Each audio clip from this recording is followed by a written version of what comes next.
यह कहानी नीलम और विकास की है। नीलम अपनी शादी के 1.5 महीने बाद ही विधवा हो जाती है और उसके जीवन में अचानक ही पतझड़ सा आ गया था। नीलम को ऐसा लगता था कि वह संसार की सबसे बदनसीब औरत है। उसकी आंखों के आगे उसका अंधेरे जैसा भविष्य ही घूमता रहता था।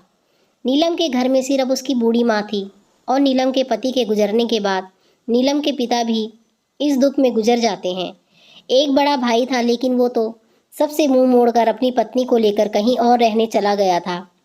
इसलिए अब नीलम को लगता था कि जिंदगी में कभी भी खुशी उसके दरवाजे पर दस्तक नहीं देगी। इधर विकास की बात करते हैं। विकास की शादी 2 साल तक तो अच्छी चल रही थी, लेकिन फिर उसकी पत्नी का किसी और के साथ चक्कर चलने लगा और वो उस दूसरे आदमी के साथ खुलेआम अय्याशी करने लगी। फिर कुछ ही दिनों में उसने विकास को तलाक देकर दूसरे आदमी से शादी कर ली। विकास अपनी पत्नी से बहुत प्यार करता था, लेकिन तलाक होने के बाद भी वह अपनी पत्नी के बिना बिल्कुल ही अकेला सा हो गया और अपनी सुनसान वीरान जिंदगी अकेला ही काटने लगा। वह नहीं जानता था कि उसका भविष्य कैसा होगा, वह भी फिर किसी से शादी कर पाएगा या नहीं। तभी एक दिन नीलम और विकास दोनों ही किसी की शादी की सालगिरह में जाते हैं। नीलम की सहेली विकास को जानती थी और उसी ने ही उन दोनों को मिलवाया। विकास से मिलकर नीलम को अच्छा नहीं लगा, क्योंकि वह अपनी पत्नी के बारे में नेगेटिव बातें कर रहा था और यह सुनकर नीलम को विकास पर गुस्सा आ रहा था कि वह औरत के बारे में इतना गलत कैसे बोल सकता है। लेकिन बाद में उसकी सहेली मंजू ने बताया कि विकास कितना दुखी लड़का है। वह अच्छे खासे पैसे कमाता है और उसके परिवार वाले भी बिल्कुल सीधे हैं, लेकिन फिर भी उसकी पत्नी ने दूसरे मर्द के चक्कर में इस बेचारे को धोखा दे दिया और अब विकास दिन रात रोता ही रहता है। यह सुनकर नीलम का भी दिल भर आया। वह मन में सोचने लगी कि शरीफ लड़के को मैं बिना मतलब के ही बुरा समझ रही थी। तो उसी दिन से नीलम के मन में विकास के लिए एक प्रेम सा जाग गया। तभी कुछ दिनों बाद नीलम ने अपनी सहेली मंजू से कहा, मंजू, मैं पता नहीं क्यों विकास को चाहने लगी हूँ और मैं उसे पसंद ही करती हूँ। अगर मंजू तू कुछ उपाय करके मेरी दोस्ती विकास से करवा दे तो शायद मेरी ज़िंदगी संवर जाएगी। तो मंजू ने कहा, ठीक है, तू कहती है तो मैं किसी बहाने से विकास को अपने घर बुलाती हूँ। मैं उसे तेरी सारी कहानी पहले ही बता दूँगी, फिर भी तू आ जाना, आगे तुम दोनों की किस्मत। तभी मंजू अपने जन्मदिन का बहाना करके विकास को अपने घर पर बुलाती है और मंजू विकास को नीलम की बीती हुई सारी बात बताती है और वो उसे ये भी बताती है कि शादी के 1.5 महीने में ही नीलम विधवा हो गई थी। विकास को नीलम का ऐसा हाल सुनकर उसे बहुत दुख होता है। तभी विकास नीलम से कहता है, मिलता है और समझता है वाकई में नीलम एक बहुत दुखी लड़की थी। अब विकास ये तय कर लेता है कि वह नीलम को सहारा बनेगा। नीलम को भी विकास दिल से बहुत ही पसंद था और दोनों ही बाहर ही मिलने लगे ताकि वो एक दूसरे को सही से समझ सकें। एक दिन उन दोनों को ही एक दूसरे से बेहद प्यार हो गया और रात रात भर वो दोनों ही फ़ोन पर चैटिंग भी करते और फ़ोन पर बातें भी कर लेते थे। विकास बहुत ही रोमांटिक लड़का था। वह अपनी बातों से नीलम का दिल जीत चुका था। नीलम को भी विकास के मुंह से अपनी तारीफ सुनना बहुत ही अच्छा लगता था। दोनों ही हर परिवार को मिलते थे, पार्क में घूमने जाते थे और कभी कभी रात को होटल में डिनर करने भी चले जाते थे। तभी एक दिन नीलम विकास को अपने साथ अपने घर ले गई और उसे अपनी माँ से मिलवाया। विकास ने जब नीलम की माँ के पाँव छुए तो नीलम की माँ रोने लगी और विकास का हाथ पकड़कर कहने लगी कि बेटा, मेरी बेटी का सहारा ज़रूर बनना और उसका साथ कभी मत छोड़ना। मेरे सिवा इसका कोई भी नहीं। अब मेरा भी कोई पता नहीं कब उस भगवान का बुलावा आ जाए। अगर मैं मर गई तो मेरी जवान लड़की का क्या होगा। ये सुनकर विकास की आंखों में आंसू आ गए और नीलम भी खूब रोने लगी। तभी विकास ने कहा कि माँ जी, आप बिल्कुल भी चिंता ना करें। नीलम का मैं मरते दम तक साथ नहीं छोड़ूंगा और आपको भी कुछ नहीं होगा और आपकी बेटी का मैं ज़िंदगी भर ख्याल रखूंगा। ये सुनकर नीलम की माँ और नीलम को बहुत ही अच्छा लगा और नीलम और विकास का हाथ अपने गालों पर लगाकर रोती है। तभी एक दिन दोनों ही पार्क में बैठे थे तो नीलम ने कहा कि विकास, तुम अपने घर वालों से मुझे कब मिलवाओगे।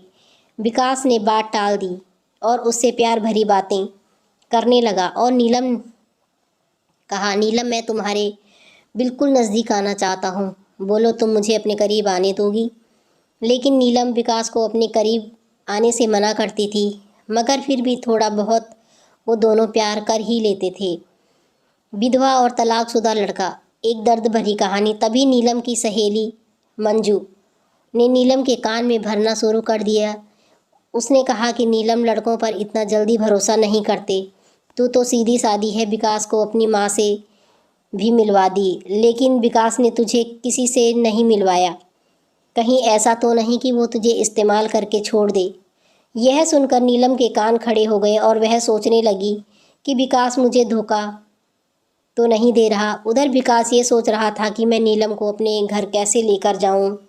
मेरा घर बिल्कुल छोटा सा है और मैं उसे अभी नहीं बताऊंगा कि मैं उसके लिए मैंने एक घर बुक कर लिया है और 50,000 जमा भी कर दिए हैं और बाकी की मैं बैंक से किस्त बनवा लूँगा।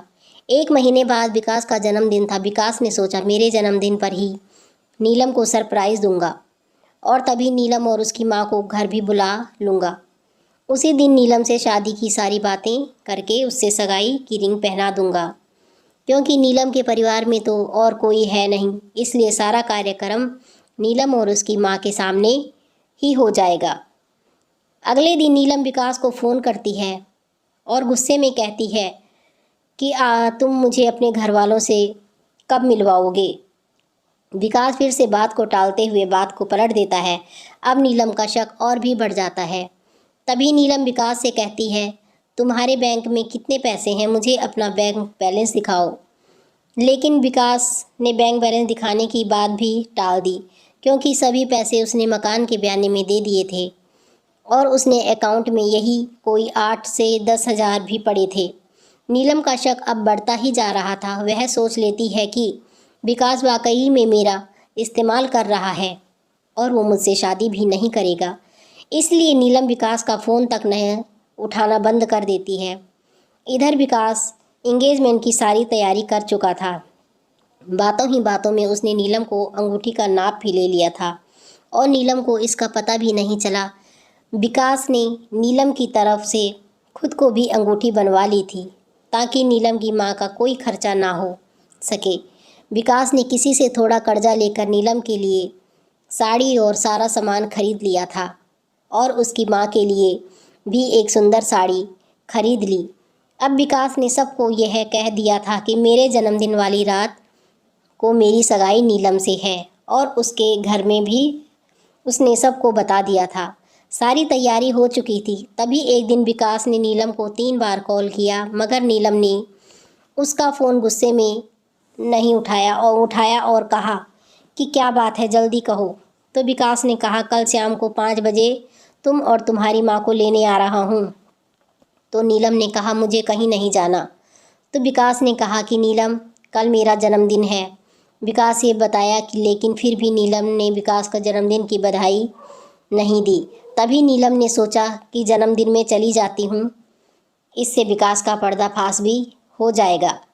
अगली शाम नीलम और उसकी माँ तैयार हो जाती हैं और अनिल की गाड़ी में बैठकर उसके साथ चली जाती हैं।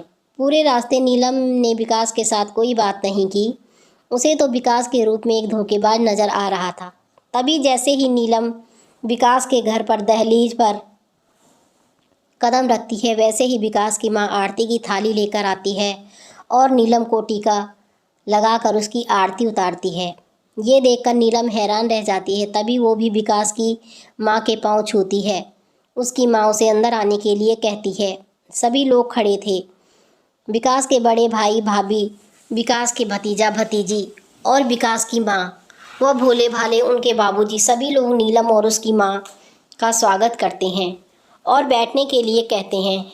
अब विकास का जन्मदिन भी बन जाता है। उसके बाद नीलम जाने के लिए कहती है कि बहू तो विकास की माँ कहती है कि बहू, तुम्हें जाने के लिए नहीं बुलाया है, हमेशा के लिए यहीं रखने के लिए बुलाया है। नीलम समझ नहीं पाती। तभी विकास की बड़ी भाभी 2 फूल की माला, एक प्लेट में अंगूठी लेकर आती है। ये देखकर नीलम विकास की तरफ बड़े ही आश्चर्य के साथ देखती है। तभी विकास एक अंगूठी लेकर नीलम के हाथ में देता है और कहता है, आज हमारी इंगेजमेंट है नीलम, और इस बात के लिए मैं तुम्हें सरप्राइज़ देना चाहता था। तुम्हें ये रिश्ता मंजूर है ना नीलम? नीलम रोने लग जाती है और मन में ये सोचती है कि मैंने किस लड़के पर शक किया। अनिल ने विकास ने नए मकान के कागज़ भी नीलम के हाथ में रख दिए और कहा, नीलम, ये मकान मैंने तुम्हारे लिए लिया है, क्योंकि हमारा ये घर थोड़ा छोटा है ना, इसलिए नीलम की आंखें अब आंसुओं को रोक नहीं पा रही थी। तभी नीलम ने मकान के कागज़ अपनी सास के हाथ में रखते हुए कहा, माँ जी, मुझे तो इसी घर में रहना है आपके साथ, मुझे नया मकान नहीं चाहिए। इस बात से घर के सभी लोग खुश हो जाते हैं। तभी विकास कहता है कि नीलम, तुम्हारी माँ भी हमारे साथ ही रहेगी, भला वो अकेली कैसे रह पाएगी। ऐसा करते हैं, जो मकान मैंने लिया है वो पास में ही है, माँ को तुम वहीं शिफ्ट कर दो, बाकी तुम अपनी दोनों माँ को संभाल सको। अब सब कुछ ठीक हो गया था। कहाँ नीलम शक की वजह से सब खत्म करने जा रही थी। ये गलती उसे बहुत महंगी पड़ने वाली थी, मगर नीलम ने विकास के घर जाकर अच्छा ही किया। इसलिए दोस्तों, जीवन में कभी भी किसी शक की वजह से आप अपना प्यार को कभी मत छोड़ना।